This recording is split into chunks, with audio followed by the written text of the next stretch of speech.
Okay, chalo. So let's start. Thanks for joining me on this live. नमस्कार. हे मराठीत असणार आहे.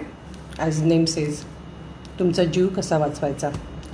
करोना एक 6 महिन्यापासून, मार्चपासून साधारण म्हणजे आपल्या भारतामध्ये त्याचा शिरकाव झाला आणि तेव्हापासून आपल्याला तो जे काय थैमान घालतो आहे ते आपण बघतो आहे.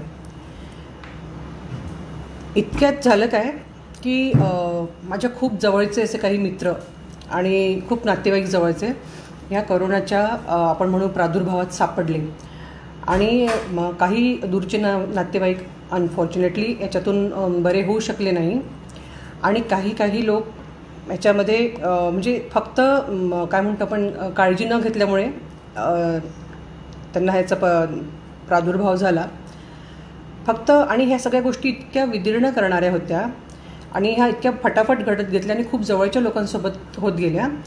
तर आणि त्याच्यामध्ये मी म्हणजे अक्षरशः मन विदीर्ण झालं की ह्या गोष्टी ज्या टाळता येण्यासारख्या होत्या त्या, आणि ह्यातले बहुतेक लोक हे सुशिक्षित लोक म्हणजे doctors, engineers, lecturers, professors, dentist असे लोक अफेक्ट झालेले. म्हणजे मी साधारण त्यांना एक अवेअरनेस म्हणून व्हॉट्सअप ग्रुपवर, स्टेटसवर काय करायचं ते सांगत होते, पण त्यांनी ते सगळं नेहमी लाईटली घेतलं आणि अनफॉर्च्युनेटली त्यातले कित्येक लोक ह्याच्यामध्ये कोरोनाच्या प्रादुर्भावात आले. आणि त्यातले काही जसं मी तुम्हाला म्हटलं, बरेच त्याच्यातले काहींना इमर्जन्सीमध्ये ॲडमिट करायला लागलं, काहींना ॲडमिशन्स म्हणजे हॉस्पिटलमध्ये ॲडमिट करायला लागलं. तर ही जी मी आता सांगणार आहे ती अतिशय सोपी गोष्ट आहे. फक्त जर तुम्ही त्याला नीट फॉलो केली तर आपण आज कोरोनाला व्यवस्थित फेस करू शकतो. एक 6 महिन्यापूर्वी जेव्हा करोना आला, तेव्हा त्याची जेवढी भीती होती तेवढी आत्ता बाळगण्याची गरज नाही आहे. कारण आता डॉक्टर्स, सायंटिस्ट त्याच्यावर दिवस रात्र मेहनत करत आहेत आणि आता बऱ्यापैकी ट्रीटमेंट अवेलेबल आहे.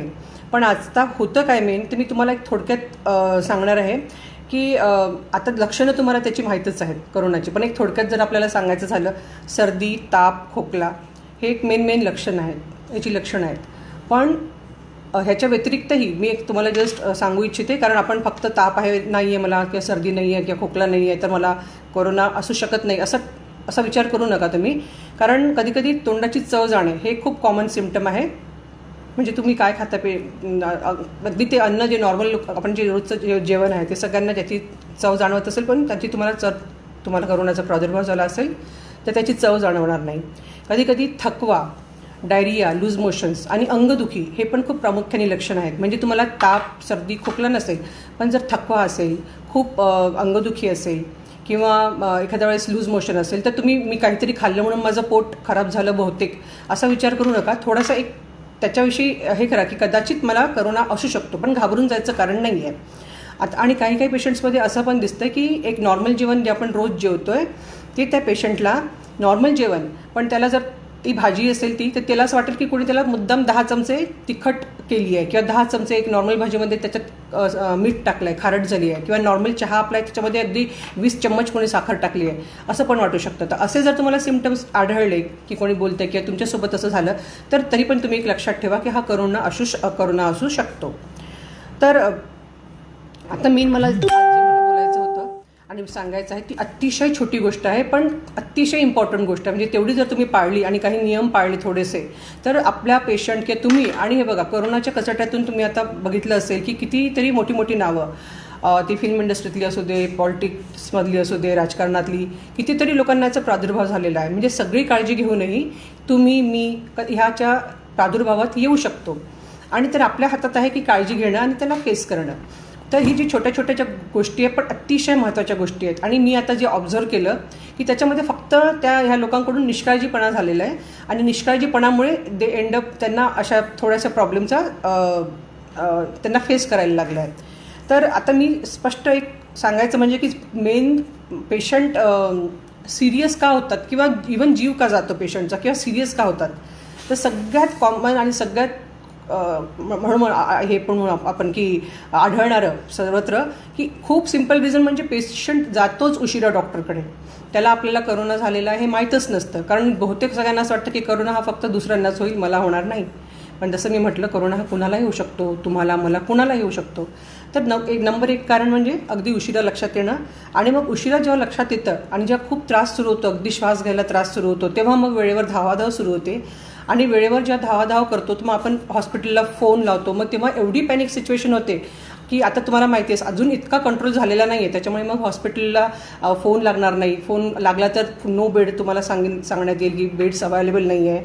आणि त्याच्यामध्ये आधीच पेशंट इतका हे झालेला असतो की त्याची सिच्युएशन बघून घरचे लोक पण अगदी हवालदिल होतात.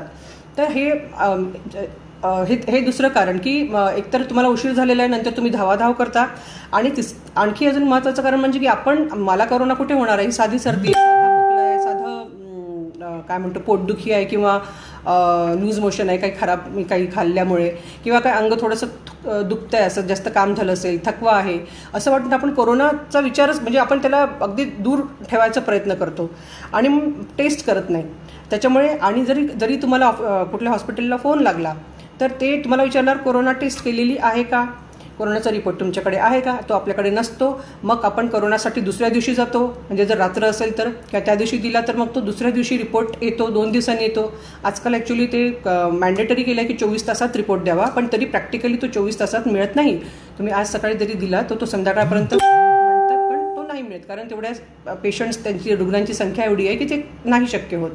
तर तो तुम्हाला दुसऱ्या दिवशीच मिळतो, म्हणजे तुमचे ते 2 दिवस पण जातात.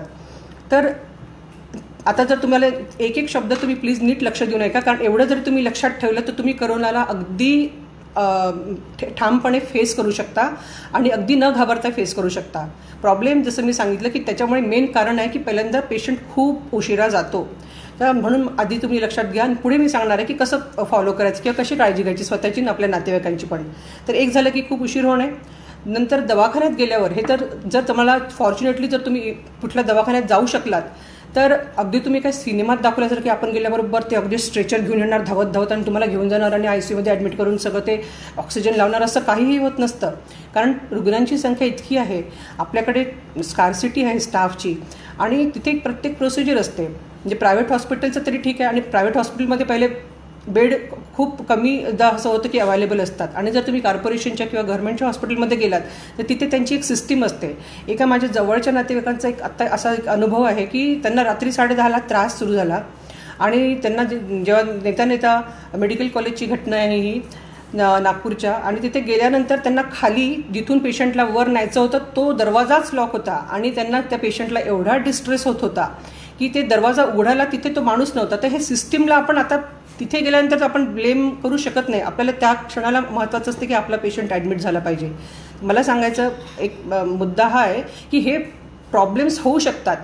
तर आणि हे कसे अवॉइड करायचे ते पण मी तुम्हाला सांगणार आहे.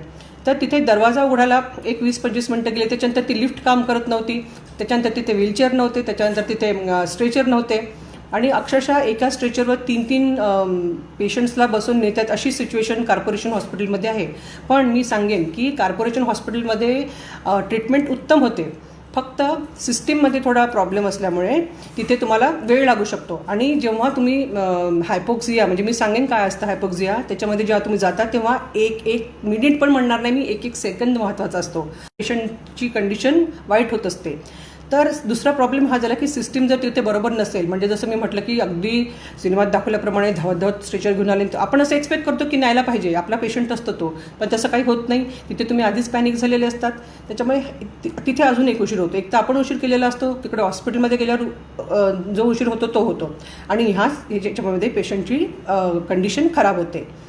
तर ह्या 2 गोष्टी झाल्या. तिसरी गोष्ट अजून एक महत्त्वाची लक्षात ठेवा की पुष्कळदा काय होतं की आपण जरी लेट्स से की थोडा पेशंट कम्फर्टेबल आहे, अगदी इमर्जन्सी नाही आलेली आहे, पण त्याला ताप आहे, खोकला आहे, अजून कुठली लक्षणं आहेत, उलट्या, डोकेदुखी, अंगदुखी, आणि कोविडचा टेस्टचा रिपोर्ट पॉझिटिव्ह आला, तर पुष्कळदा हे कोणाला माहीत नसतं की कुठे न्यायचं. म्हणजे कोविडमध्ये ते लोक जीवन घेऊन जातात कॉर्पोरेशनची लोकं. तर आपल्याला वाटतं की आता हा आपला पेशंट गेला म्हणजे ही will be taken care of, त्याची चांगली काळजी होईल, पण तसं नाही आहे. तर हे प्लीज एक गोष्ट लक्षात ठेवा की जर तुमच्या पेशंट सिम्टमॅटिक असेल, त्याला ताप आहे, खोकला आहे, डोकेदुखी आहे, तर तुम्ही त्यांना रिक्वेस्ट करा की सांगा की ह्याला 3 प्रकारचे लेवल्स कोविड ट्रीटमेंटमध्ये किंवा ह्याच्यामध्ये आहेत.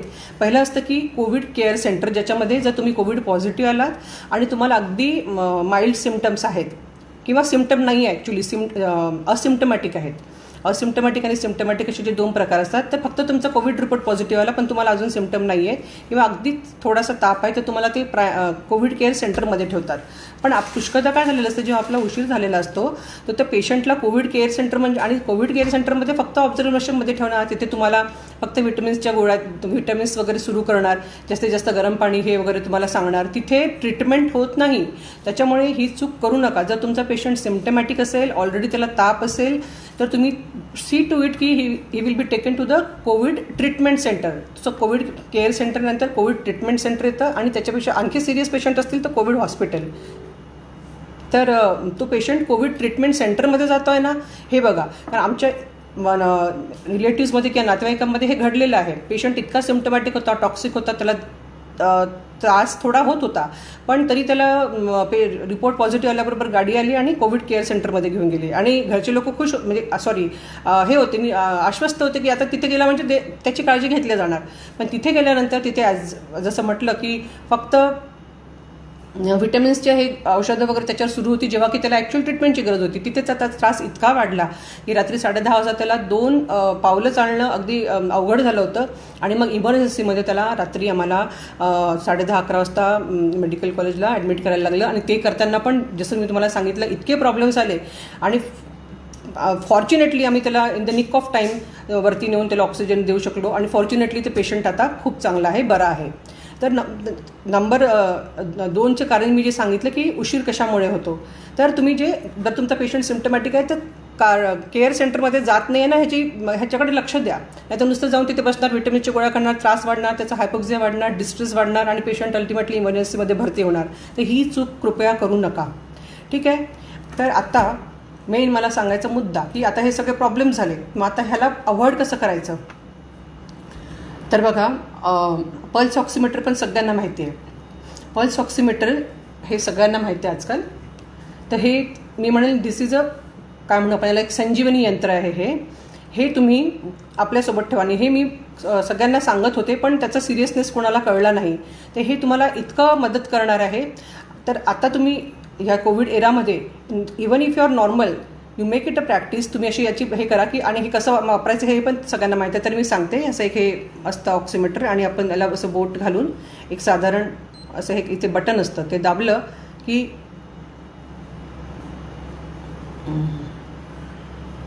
असं ते रिडिंग दाखवतं आपलं. आणि हे खूप सोपं वापरायला, ह्याला कोणचं काही टेक्नॉलॉजी लागत नाही आहे. ते हे तुम्ही तुमच्याजवळ असू द्या. तुमच्या मी म्हणतो म्हणे प्रत्येक नातेवाईकांकडे हे असलं पाहिजे.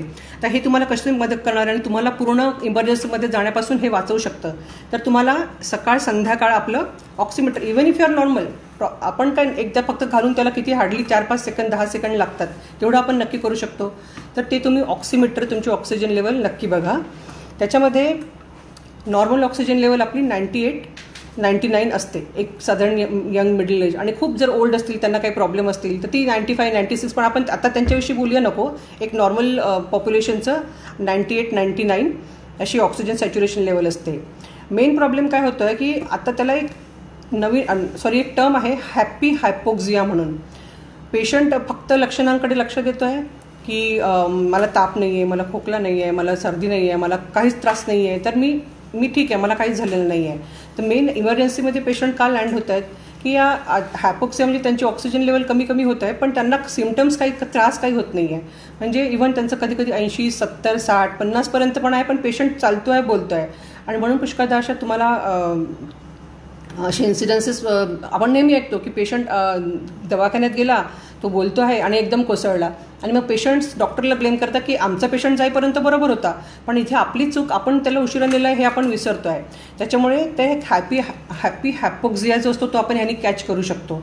म्हणजे आपण जर रोज डेली आपण चेक केलं तर हायपोक्सिया होणार नाही. तर कुठली एक कट पॉईंट आपण एक ठेवायचं आहे की त्याच्यानंतर काळजी घ्यायची आहे. जसं मी तुम्हाला म्हटलं 98, 99 किंवा काही काही लोकांमध्ये 100ही असतं, पण 98, 99 हे नॉर्मल जर तुमचं आहे, तुम्ही रोज त्याला चेक करा.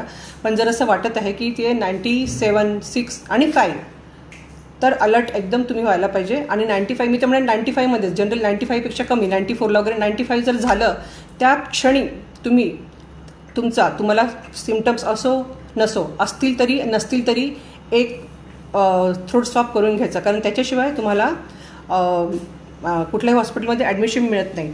तर आधी तुम्ही थ्रोट स्वॅब करून घ्या, म्हणजे तुम्हाला by the time throat swab report येईपर्यंत आपल्याला एक, आणि त्यानंतर सगळ्या हॉस्पिटल्सची इन्क्वायरी करून ठेवा. जर रिपोर्ट पॉझिटिव्ह आला तर कुठे ॲडमिट व्हायचं आहे ते सगळं इन्क्वायरी करून ठेवा, नंतर म्हणजे वेळेवर धावाधाव होणार नाही आहे. तर 95 ही फिगर लक्षात ठेवा.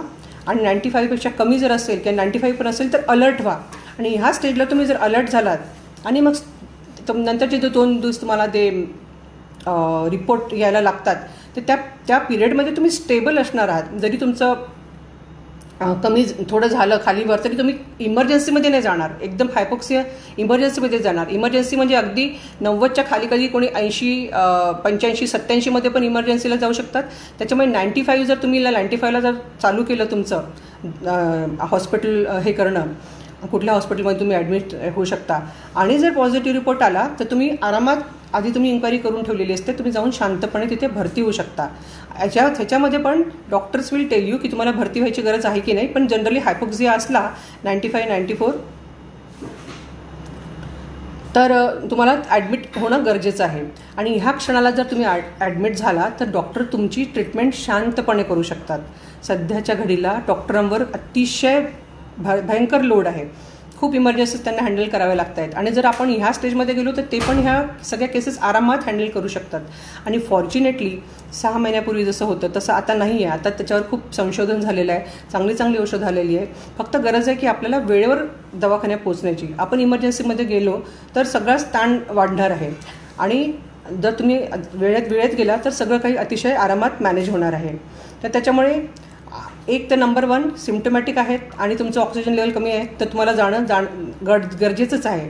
नंबर 2 जर सिम्टम्सही नसतील पण तरी ऑक्सिजन लेवल कमी आहे तरी तुम्हाला जाणं गरजेचं आहे. त्याच्यामुळे व्हॉट इज मोर इम्पॉर्टंट की लक्षणं असतील नसतील पण जर ऑक्सिजन लेवल कमी होत असेल, तुम्ही 94, 95ला तुम्ही हॉस्पिटलमध्ये प्लीज ॲडमिट व्हा.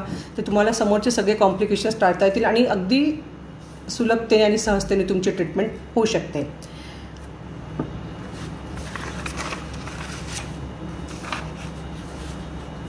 तर आय थिंक हेच एक खूप इम्पॉर्टंट कारण होतं किंवा कारण आहे. आणि मी रिक्वेस्ट करेन तुम्हाला की हे ऑक्सिमीटर सगळ्यांकडे असेल, पण जर नसेल तुमच्याकडे तर तुम्ही प्लीज आत्ता हे जितक्या लवकर घेऊ शकता ते घ्या. आणि जी लोक त्यांना समजत नाही, म्हणजे आपले वर्किंग जे आपले काम करणारे आपले हेल्पर्स आहेत, ड्रायव्हर्स आहेत, त्यांना तुम्ही याच्याविषयी सांगा. कारण त्या लोकांना कदाचित याची माहिती नसेल. सोसायटीमध्ये वगैरे ते आपलं ते करतात जिथे अवेलेबल आहेत, तर त्या लोकांना तुम्ही थोडंसं एज्युकेट करा. ऑक्सिमीटर प्लीज वापरा. आणि पुष्कळदा काय होतं की एक थोडंसं मिसअंडरस्टँडिंग असतं की डॉक्टर्समध्ये पण, जसं आमच्या एका नातेवाईकांच्या बाबतीत असं झालेलं की मी त्यांना सांगूनही काही डॉक्टरांनी असं सांगितलं की नाही तुम्ही अगदी 90पर्यंत आरामात हे करू शकता, काही काळजी नाही. तर असं थोडंसं एक मिसअंडरस्टँडिंग किंवा प्रॉपर माहिती न मिळाल्यामुळे पण ते पेशंट थोडेसे प्रॉब्लेममध्ये गेले होते. त्याच्यामुळे मी सांगते की प्लीज 94, 95 हा नंबर लक्षात ठेवा. आणि जेव्हा तुमचं ऑक्सिजन लेवल या लेवलवर जाईल तर प्लीज तुमची थ्रोट स्वॅब टेस्ट करून घ्या आणि हॉस्पिटलमध्ये ॲडमिट व्हा. तुम्ही कोरोनावर आरामात मात करू शकाल. जर तुम्ही खूप उशीर केला आणि डॉक्टरांना काही इतकं तुम्ही स्वतःचे कॉम्प्लिकेशन्स आधीच वाढून ठेवले तर मग डॉक्टर्सही काही करू शकणार नाही. त्याच्यामुळे इमर्जन्सीमध्ये जायच्या आधीच 94, 95मध्ये हॉस्पिटलमध्ये ॲडमिट व्हा आणि आरामात तुम्ही कोरोनाला घाबरू नका. व्यवस्थित ट्रीटमेंट होईल आणि शांतपणे तुम्ही त्यातून बाहेर येऊ शकाल. आणखी एक गोष्ट, जर तसं मी तुम्हाला सांगितलं की सिम्टम्स नसतील आणि तुमचं ऑक्सिजन लेवल कमी असेल तरीही तुम्ही भरती व्हा. आणि दुसरी की आता मी कुठल्या हॉस्पिटलमध्ये जाऊ ह्याच्यामध्ये पण खूप विचार करायची तुम्हाला गरज नाही आहे. जर तुम्ही काही इमर्जन्सी असेल किंवा तसंही, कारण थ्रूआउट युनिव्हर्सल म्हणू शकतो आपण की एक प्रोटोकॉल असतो कोरोनाचा आणि तो सगळ्या हॉस्पिटलमध्ये खूप छान, म्हणजे जे कोविड सेंटर्स आहेत, कोविड हॉस्पिटल्स आहेत, तो प्रोटोकॉल पूर्णपणे फॉलो केला जातो. त्याच्यामुळे कधी इमर्जन्सी आली तर हे हॉस्पिटल चांगलं का ते हॉस्पिटल चांगलं, याच्यामध्ये कृपया वेळ घालवू नका. कोविड ट्रीटमेंटचा प्रोटोकॉल सगळीकडे युनिफॉर्मली फॉलो करावा लागतो आणि जसं मी सांगितलं आत्ता खूप इम्प्रूव्हमेंट आहे ट्रीटमेंटमध्ये.